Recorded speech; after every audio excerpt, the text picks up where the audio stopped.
والذین اتخذوا مسجدا ضرارا وکفرا وتفریقا بین المؤمنین. اور وہ یہ بھی منافقین کی ایک شرارت کا تذکرہ ہے، وہ لوگ جنہوں نے ایک مسجد بنائی ضرارا نقصان پہنچانے کے لیے، وکفرا کفر کی بنا پر، وتفریقا بین المؤمنین اور ایمان والوں کو بانٹنے کے لیے، تقسیم کرنے کے لیے. یہ قباء کے راستے میں نبی کریم صلی اللہ علیہ وسلم کی عادت تھی، آپ ہفتے کے دن مسجد قباء جاتے تھے فجر کی نماز کے بعد. اور اہل قباء چونکہ بہت مخلص مسلمان تھے، مدینہ سے دور ہو گئے تھے، آ نہیں سکتے تھے بار بار، تو اللہ کے نبی صلی اللہ علیہ وسلم ان کی دلجوئی کے لیے خود ان کے پاس ہفتے میں ایک دن تشریف لے جایا کرتے اور وہاں پر ایک مجلس ہوا کرتی تھی. یہ منافقین کا ایک شخص تھا، قبیلہ اوس کا سردار تھا، یہ اس کا نام تھا ابو عامر، اور یہ اسلام سے پہلے ابو عامر راہب کہلاتا تھا. دین نصرانیت اس نے اختیار کیا ہوا تھا، اور یہ مدینہ والوں کا ایک طرح سے پیر تھا، بڑی عزت تھی اس کی، اور بہت نذرانے وغیرہ اس کو دیے جاتے تھے سب کچھ.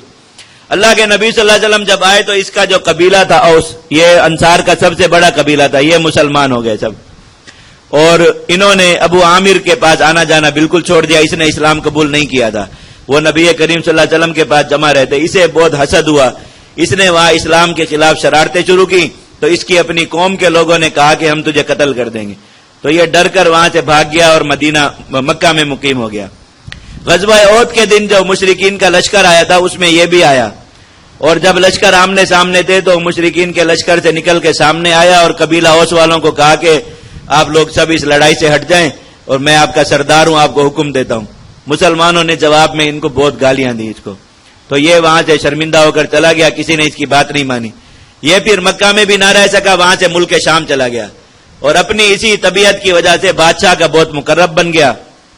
اس نے ہرقل کے ساتھ مل کر یہ سازش کی اور کہا کہ اگر 100 ایسے مضبوط لوگ جو راتوں کو اچانک حملہ کرنے اور حملہ کر کے بھاگ جانے کے ماہر ہوں، یہ اگر مدینہ بھیج دیے جائیں اور وہاں وہ مسلمانوں کی اس قیادت کو ختم کر دیں جو اب ساری دنیا سے مسلمانوں کو لڑانے کے لیے تیار کر رہی ہے، تو باقی مسلمانوں سے ہم خود نمٹ لیں گے اور وہیں پہ مقامی طور پر ان کا خاتمہ کر لیں گے. اس قیادت کی وجہ سے مسلمان بہت مضبوط ہو گئے.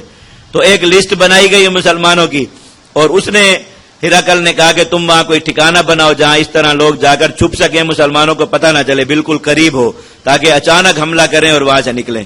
تو اس نے مدینہ کے منافقین کو خط بھیجا اور کہا کہ ایسی کوئی جگہ بناؤ جہاں یہ 10 کر کے لوگ آیا کریں گے اور وہاں چھپیں گے، پھر جب ان کی تعداد 100 پوری ہو جائے گی یہ حملہ کریں گے اور اس طرح مسلمانوں کی عادت کو ختم کریں گے. تو ان منافقین نے سوچا کہ سب سے محفوظ جگہ ایسی مسجد ہی ہو سکتی ہے جس پہ مسلمانوں کو شک نہ ہو. تو یہ اللہ کے نبی صلی اللہ علیہ وسلم کی خدمت میں گئے اور کہا کہ ہمیں مسجد دور پڑتی ہے، ادھر سے مسجد نبوی دور پڑتی ہے، ادھر سے مسجد قباء دور پڑتی ہے، تقریباً دونوں کے درمیان میں ان کی جگہ ہے. ابھی تک بھی وہ جگہ اسی طرح غیر آباد سڑک کے کنارے پر موجود ہے، وہاں کوئی شخص تعمیر نہیں کرتا ابھی تک بھی، وہ علاقہ انہوں نے اسی طرح چھوڑا ہوا اسی نحوست کی وجہ سے. تو وہ آئے اور کہا کہ ہم اپنی مسجد بنانا چاہتے ہیں، ہم جب مسجد بنا لیں آپ وہاں آ کر 2 رکعت نماز پڑھ دیں تو ہمیں جو ہے وہ مسجد شریع کی حیثیت اس کو حاصل ہو جائے، تو ہم اپنی نماز وہیں پڑھ لیا کریں. حضور نے فرمایا ٹھیک ہے بنا لو. تو انہوں نے ایک بڑی عمارت بنائی، مضبوط عمارت، اور اتنی گنجائش والی بنائی جس میں اتنے لوگ آ سکیں اور رہ سکیں. تو پھر جب مسجد تیار ہو گئی وہ عمارت، تو آئے اور کہا کہ آپ وہاں آ کر نماز پڑھ دیجئے. قباء میں جو مسلمان تھے اللہ کے نبی صلی اللہ علیہ وسلم سے بہت محبت کرتے تھے، ان کے دلوں میں یہ خیال آیا کہ یہ درمیان میں مسجد بن رہی ہے، ایسا نہ ہو کہ اللہ کے نبی صلی اللہ علیہ وسلم ہمارے پاس آنا چھوڑ دیں، یہیں رک جایا کریں. ان کے دلوں میں بھی یہ خلیج تھی. حضور نماز پڑھنے جا رہے تھے، اللہ تعالیٰ نے راستے میں خبر دی کہ یہ مسجد نہیں ہے، یہ تو انہوں نے اسلام کے خلاف چھاونی بنائی. تو آپ واپس ہوئے اور حضرت خالد بن ولید کو بھیجا، انہوں نے جا کر وہ جگہ جلا دی. تو یہ منافق اسی اس میں رہے کہ مسلمانوں کو اس بات کا پتہ کیسے چلا، اور آپس میں ایک دوسرے کے بارے میں مشکوک ہو گئے. ان کا اعتماد ٹوٹ گیا آپس میں کہ آخر کون شخص ہے جس نے جا کر اسی اتنی خفیہ بات کی اطلاع نبی کریم صلی اللہ علیہ وسلم کو کی اور انہوں نے اس مسجد کو جلوا دیا، اس عمارت کو گروا دیا. اللہ تعالیٰ نے وہ واقعہ ان آیات میں بیان فرمایا اور قباء والوں کی فضیلت بیان فرمائی. نبی کریم صلی اللہ علیہ وسلم کو اپنا وہ معمول جاری رکھنے کا حکم فرمایا کہ آپ قباء والوں کے پاس جاتے رہیں. وہ لوگ جنہوں نے ایک مسجد بنائی نقصان دینے کے لیے، مسلمانوں کے کفر کی بنا پر اور مسلمانوں کو تقسیم کرنے کے لیے اور مورچہ فراہم کرنے کے لیے اس شخص کو جو اللہ اور اس کے رسول کے ساتھ پہلے سے ہی لڑ رہا ہے، یہ ابو عامر جو فاسق تھا، اس کے بارے میں. اور قسمیں کھائیں گے اللہ کی کہ ہمارا ارادہ تو صرف اچھائی کا ہے اور ہم نے صرف عبادت کے لیے یہ مسجد بنائی ہے. اللہ تعالیٰ جانتے کہ یہ لوگ جھوٹے ہیں. آپ اس مسجد میں کبھی بھی نماز نہ پڑھیں، بے شک وہ مسجد جس کی بنیاد پہلے دن سے تقوی پر رکھی گئی وہ اس بات کی زیادہ مستحق ہے کہ آپ اس میں نماز پڑھیں۔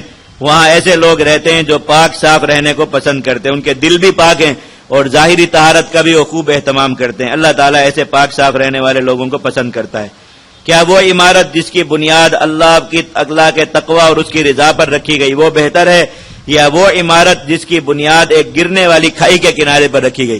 قرآن مجید میں ہر جگہ کفر کی مثال ایک گرنے والی کھائی کی ہے کہ اس کے نیچے جہنم ہے اور اس کے اوپر کھائی کے کنارے پر بنائی جانے والی چیز ناپائیدار ہے، یعنی کفر کی بنا پر جتنی بھی مضبوط عمارت کھڑی کی جائے اور جیسا بھی مضبوط نظام بنایا جائے وہ بہرحال گر کر رہتا ہے، اس نے منہدم ہونا ہے۔ اللہ رب العزت نے مثال بیان فرمائی، وہ عمارت اپنے مکینوں سمیت جہنم کی آگ میں جا گری۔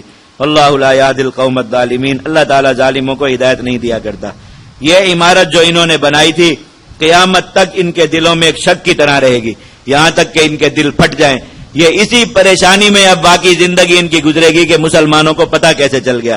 اللہ تعالیٰ علم والے، حکمت والے ہیں، اللہ تعالیٰ نے خود مسلمانوں کو اس کا علم دیا اور انہوں نے اس عمارت کو گرا دیا۔